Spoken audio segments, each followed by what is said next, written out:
a política está tendendo para uma guerra devido à situação que ela se encontra, né? Porque a questão de discurso político hoje tem gerado um sentimento de revolta, de ódio da própria sociedade em si, porque ela não tem sido atendida na íntegra. Ela tem sido esquecida, né, pelos governantes que estão atuando aí, e a forma como que a sociedade encontrou para protestar hoje é ridicularizante. As redes sociais estão pisteadas de sentimento de ódio, de revolta, de pessoas que querem resolver tudo na bala, né? O discurso do próprio Bolsonaro era esse, né, de legalizar os PMs para resolver tudo na bala, né, que eles pudessem matar. Se fosse a favor do povo, que matasse quem desse trabalho. Então, e aonde é que ficam os direitos humanos? Pois então, é justamente daí que foi o nosso questionamento. Como que a gente vai estar em um país polarizado nessa situação? Porque, primeiro, que o discurso político brasileiro é um discurso polarizante, homogeneizador e maniqueísta. Polarizante e homogeneizador porque tenta colocar como se existisse uma esquerda e uma direita e que isso está em embate. Não acontece isso. A esquerda que nós temos hoje no Brasil, que a gente pode chamar de esquerda, não tem nada a ver com o conceito inicial da Revolução Francesa do século XVIII.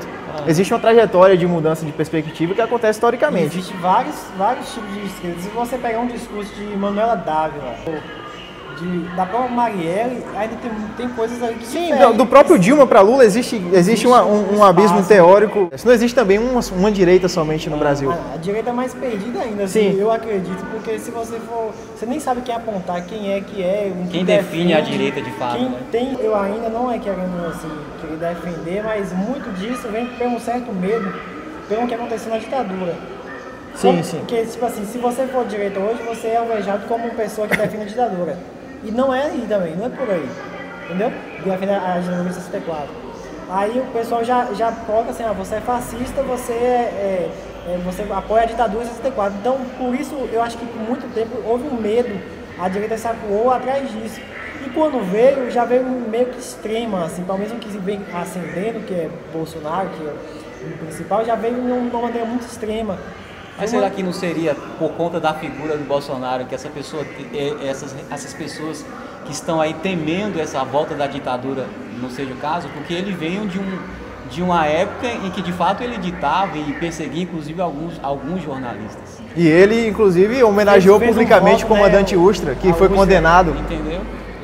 Talvez seja por causa da figura em si. Continuando, o discurso brasileiro é polarizante por conta disso, é homogeneizador porque pensa que a categoria direita e esquerda tem o mesmo pensamento, cada um no seu canto, e ainda é maniqueísta porque coloca um como sendo bem e o outro como sendo mal, e uma luta constante, infinita. E tipo, o funcionamento político não é assim. Se você quer ter um discurso... Deus e diabo, né? A gente tem um discurso muito inflamado por paixões, e a política, quando ela é inflamada por paixões nesse sentido, ela acaba perdendo a racionalidade e o caráter, inclusive, de possibilidade de análise científica e racional que ela pode ter.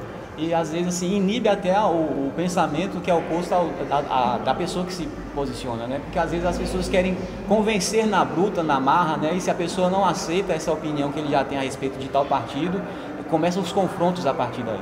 Estou muito a favor do discurso, de você discutir sobre algo de maneira saudável. Saudável. Por quê? Porque eu mesmo já tive vários tipos de opinião que hoje eu considero que, gente, como é que eu pensava aquilo? Depois de você ler, você discutir, você entender mais. Os YouTubers, talvez você ache que não, mas hoje eles trazem uma massa de votos, né?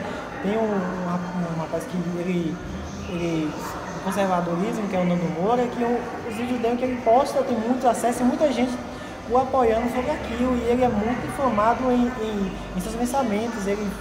Você vê que é um cara que ele fica com raiva, fica bravo mesmo, e ele acredita naquilo. A pessoa ouve um trecho ali, ouve o que ele falou, nem vai ler se o que ele falou está coerente mesmo, e já traz como isso é complicado a gente pensar no processo político, porque o Nando Moura, por exemplo, ele é aliado a um partido que se dita liberal, por exemplo. Mas o discurso dele, quando se trata de direitos civis, é conservador. Então, tipo assim, ou ele é liberal ou ele não é. Ele não é, tem isso. Ele tenta ser imparcial, mas acaba se revelando.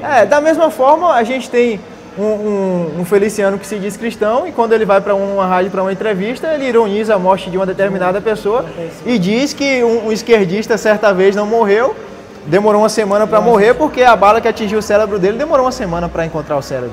Sim, eu não sei se vocês sabem, por exemplo, mas no sul do país agora a gente está com uma efervescência do movimento que está tendo grande aderência, isso aqui no Brasil.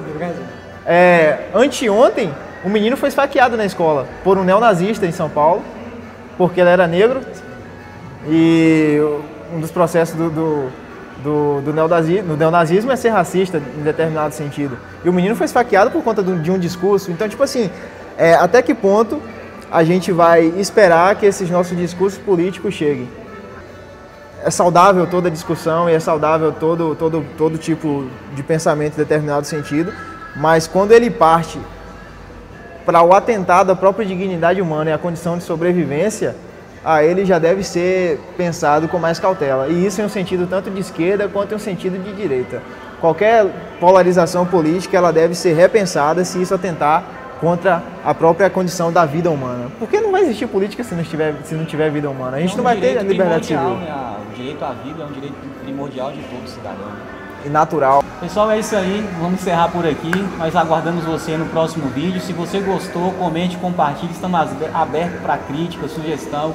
Fique à vontade, a liberdade de expressão, direito aí constitucional. E nós estamos aqui para usufruir disso. Obrigado aí pelo convite a vocês, ao pessoal que assistiu.